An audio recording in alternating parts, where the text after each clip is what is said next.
Betty Gilpin, who plays Debbie.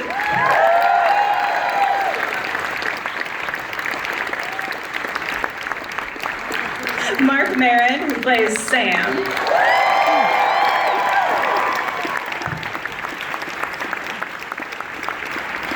Brittany Young, who plays Carmen.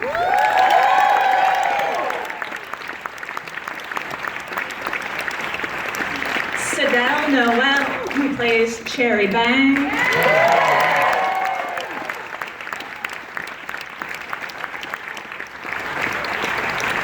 And creator and showrunner Carly Mensch.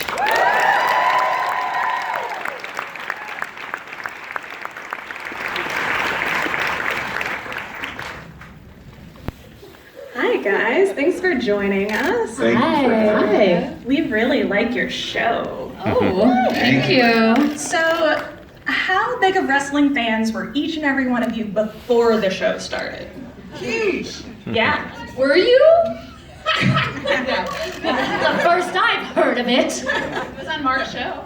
I was a big wrestling fan when I was in high school because my boyfriend was, but you know, that's how it was. Same. Boyfriend likes, I liked. Yeah, no, that's the way to keep a good boyfriend in high school. Actually, a bad boyfriend in high school, that's really never. This is off-brand for our show. I knew nothing about wrestling when I took the job, and I didn't watch it when I was a kid because it wasn't as exciting and interesting as it became in the 80s. When I was a kid, it was like, I remember like Sundays in Albuquerque, New Mexico, on the local TV, just guys in unitards bleeding. So. Wait, I thought you said it wasn't as interesting as. Well, I mean, it just didn't. I didn't love it. Do you know what I mean? I watched it and I thought these guys are in trouble. There's got to be something else to do. Yeah, you call an ambulance. But you've spoken to wrestlers on your podcast. Well, yeah, I learned about it. Yeah, on the podcast, I needed to because my producer and business partner was a wrestling kid, and I was always the guy who's like, "Why would you like wrestling?" And so I interviewed Colt Cabana, Mick Foley, CM Punk. What's her name? Oh, a lot of wrestlers, and I grew to really appreciate it and respect it, and I had an understanding of it entering, but I didn't grow up with it. Right. Yeah. Now that I watch it a little bit, I see the parallels of growing up being a theater geek and being super into like musicals and a world that, you know, not all of my friends understood, where I was like, I know it's cheesy, but it's magic, and it means that the whole world is magic, and you know that you could just burst into song, and there's a fantasy to it, and there's nothing ironic about it or winky. Like there is so much in the world, and wrestling is kind of like that, where there's no kind of you're never too cool. There's so much vulnerability in standing in an arena in a glitter diaper, right, fighting for justice. Right. No, absolutely. You're emotionally naked, and that's really appealing. So on this show, it's one of my favorite types of show. It's a show within a show. So you're playing, of course, your characters, and then your characters are playing characters.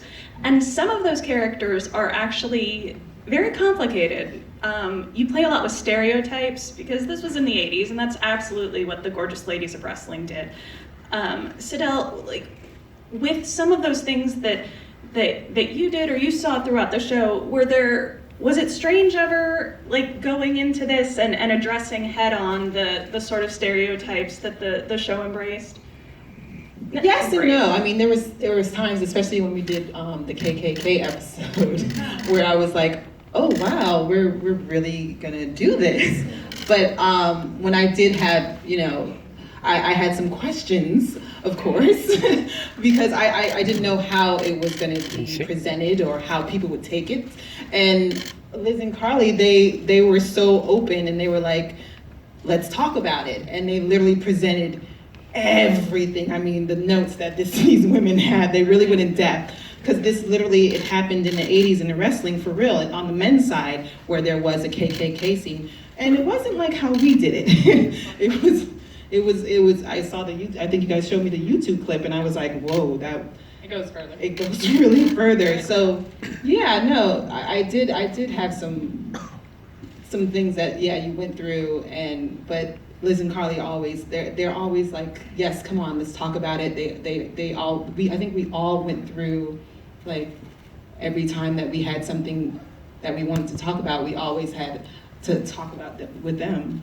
Yeah, I feel like the ring stuff is almost easier to talk about than like the complex emotional lives where we go into these nuance scenes and we really have to break down like what are you thinking, what are you feeling, and then kind of the wrestling ring, which is this, you know, it's like this special space, like a theater space, like Betty said, that's where like you can cross boundaries, you can get really, I mean, there are taboos that like you can cross and we can take on things like the KKK, we can talk about welfare queens in the ring because it's this safe kind of crazy, you know, exaggerated space where we think about, you know, big ideas, things good versus evil.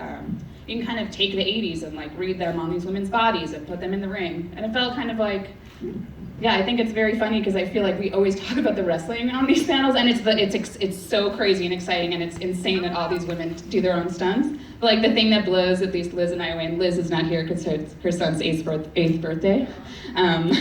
But we're just always, I feel like the harder things are the real people, messy stuff that we have to like sit down and have other types of conversations about like, how did your entire life lead you to this place where now you're gonna make a decision? The wrestling is just like the backdrop of the show.